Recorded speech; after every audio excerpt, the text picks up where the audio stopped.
Okay, how you guys doing? Hopefully you can hear me. Texas.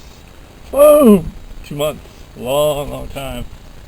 Just about swallowed me up, but it's been good. Right now this is Lake Meredith, way up north in the Panhandle, above Amarillo, about 50 miles from Oklahoma, and even Kansas and New Mexico, kind of a hub spot. Anyway, I guess we'll start off with where I was last time, and that was Arizona. I was telling you that there might be a rainstorm that night, but I'd take my chances. Yeah, I took my chances, and I got hammered with rain. It was kind of fun though. It was kind of like, yeah, bring it, and so it happened. It was good. My stuff got a little bit wet, but I had a hotel in Deming, New Mexico the next night, and so I could dry it out. Very cold there. Then I had another hotel night because it's a long drive from Arizona all the way to Texas, and New Mexico was too high altitude to camp in at that point. That was back in March, early March. So my next night was in Alpine, Texas, which was awesome. This like little town, and there's a university there. I forget the name of it, but I think I've got a video of it, so I'll show you that. Beautiful place. Marfa, which is another small town right on the way into Alpine, was actually even better. Super awesome.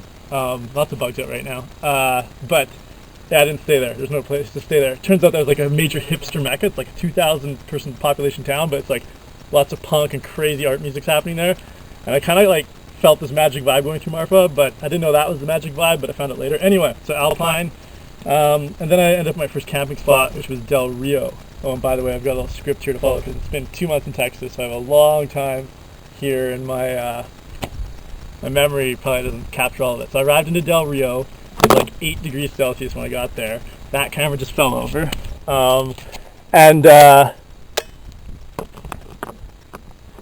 Yeah, and so it was like 8 degrees Celsius when I just got there. And there's this guy who has this blog spot. He's one of these RVer kind of guys, like one of those kind of dudes who I ran into a lot in Anza Borrego.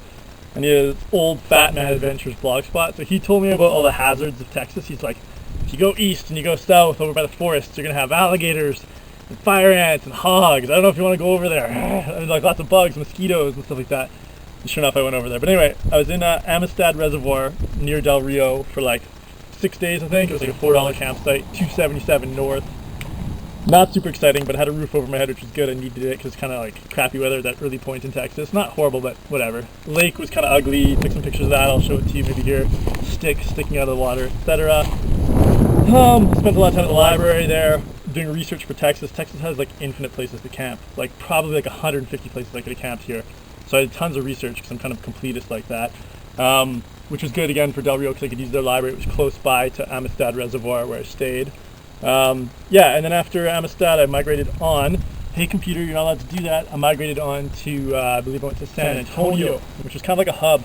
At that point, I wasn't sure if I was going to go down south to the tip of Texas, if I was going to go up to San Angelo, which I didn't end up going to, or what the scoop was with that. So I stayed in San Antonio for a night, and then, as Texas has been, I had to really follow the weather. So I went to place called, well, it's close to Austin, it's like Marble Falls. That's called Camp Creek. Let me just see what I got here. Blah, blah, blah, blah, blah, Camp Creek on the Colorado River. Yeah, so that's just above Lake Travis, which is kind of like flows into Austin. And at about this time, South by Southwest was going to be happening, which is a major music conference in Austin. Like, tons of bands play. It's a huge festival. And I really hadn't thought about that. I was like, it's going to be too expensive. I'm not going to be on parking. I got nowhere to stay. Like, it's just not going to work, and I didn't really think about it. I was sort of like, it's not an option. But my brother and sister were like, yeah, you should go. And I remember there was this girl that I used to chat, like, share music with online. And so I contacted her, and I was like, yo, is there any way you might have a place I can crash? You know somewhere I can crash? And she's like, yeah, you can crash at my place. That was unbelievable. Basically, did like a day at this place by Marble Falls in Texas. It's called Camp Creek. It was more of a city park kind of thing, but not in a city. Just kind of had that vibe. It's beautiful, gorgeous. So I got there, stayed there one night, went for this crazy 18-mile like walk up to this Balcones Wildlife Refuge park, which was gorgeous. I've got some footage of that as well. I got picked up by like 3 different people in pickup trucks. The Texas was showing me love. Super hot, like sunny out, like 29 degrees, like unbelievable that day. And the magic was just kicking in. Like South by Southwest was just setting itself up for me.